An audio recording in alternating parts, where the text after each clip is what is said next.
आदाब, मेरा नाम डॉक्टर सुवर्चला है। मैं जीवा फर्टिलिटी सेंटर्स में साइंटिफिक डायरेक्टर हूँ। ब्लाइटेड ओवम एक तरह का अर्ली मिसकैरेज होता है। ये तब होता है जब एक फर्टिलाइज्ड एग यानी कि एग के अंदर स्पर्म तो पहुंच गया है, ये यूट्रस तक पहुंच गया है, चिपक भी गया है, मगर एम्ब्रियो ग्रो नहीं हो रहा। जेस्टेशनल सैक है यानी कि जो बच्चेदानी होता है वो है, मगर अंदर एम्ब्रियो बढ़ नहीं रहा है। सो प्लासेंटा है, एम्प्टी जेस्टेशनल सैक है, और इसकी वजह से प्रेगनेंसी हार्मोन्स भी रिलीज होते हैं जिसे कहते हैं beta HCG, beta human chorionic gonadotrophin hormone. इस प्रेगनेंसी के कारण आपको प्रेगनेंसी के सिम्टम्स भी हो सकते हैं, अर्ली सिम्टम्स, जैसे कि एक पॉजिटिव प्रेगनेंसी होना। कभी कभी तो ऐसा भी हो सकता है कि आप प्रेग्नेंट हैं और आपको पता भी नहीं चलेगा, क्योंकि इसके सिम्टम्स बहुत जल्दी चले जाते हैं। एक ब्लाइटेड ओवम अर्ली मिसकैरेज के रूप में बदल सकता है फर्स्ट ट्राइमेस्टर में। फर्टिलाइज्ड एग जब गर्भ तक पहुंचता है उसे ब्लास्टोसिस्ट कहते हैं, और प्रेगनेंसी के लिए इस ब्लास्टोसिस्ट का गर्भ के दीवार पर चिपकना जरूरी है,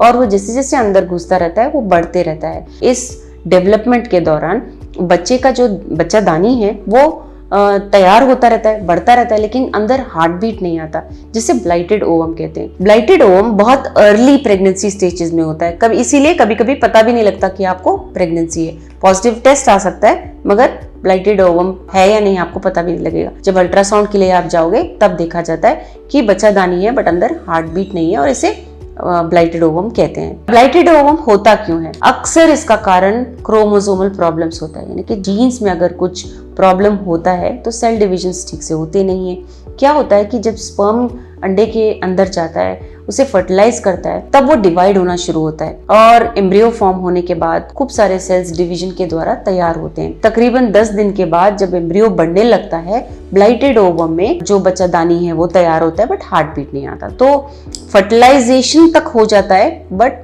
डेवलपमेंट, ग्रोथ और डेवलपमेंट में प्रॉब्लम हो सकती है। जब आपके डॉक्टर देखेंगे कि आपको ब्लाइटेड ओवम है तो उसके ट्रीटमेंट ऑप्शंस क्या है? पहला तो है डायलेशन और क्यूरेटाज, इसे DNC कहते हैं। एक सर्जिकल प्रोसीजर है जिसमें आपके यूट्रस में ये जो टिश्यू है उसे निकाल दिया जाएगा, और आपके अगले पीरियड के बाद आपको टेस्ट करने के बाद बताया जाएगा दोबारा प्रेगनेंसी ट्राई करना है या नहीं। नेक्स्ट है नेचुरल मिसकैरेज। कभी कभी वेट एंड वॉच बहुत अच्छा तरीका होता है। वेट किया जाता है क्योंकि हार्ट बीट तो है नहीं, तो आपके पीरियड को नेचुरली आने के लिए वेट किया जाता है, जिसके बाद अगला प्रेगनेंसी कब ट्राई करना चाहिए आपको बताया जाता है। अगला है मेडिकेशन इंड्यूस्ड मिसकैरेज, यानी कि आपको दवाइयां दी जाती हैं जैसे कि मीजोप्रोस्टॉल। इस मेडिकेशन के बाद आपको नेचुरली पीरियड आ सकता है, लेकिन आपको ये दवाई अपने आप नहीं लेना चाहिए। आपके गायनेकोलॉजिस्ट को ही इसका प्रिस्क्रिप्शन देना चाहिए। इसके बाद ही आप ले सकते हो, विद अंडर गाइडेंस ही ले सकते हो।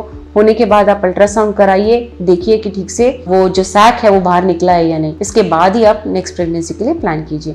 इसके बारे में और जानकारी के लिए अवश्य जीवा फर्टिलिटी सेंटर आइए। हमने इस वीडियो बनाने के लिए बहुत मुशक्कत की है। मेहरबानी करके हमें लाइक और सब्सक्राइब जरूर कीजिएगा। शुक्रिया।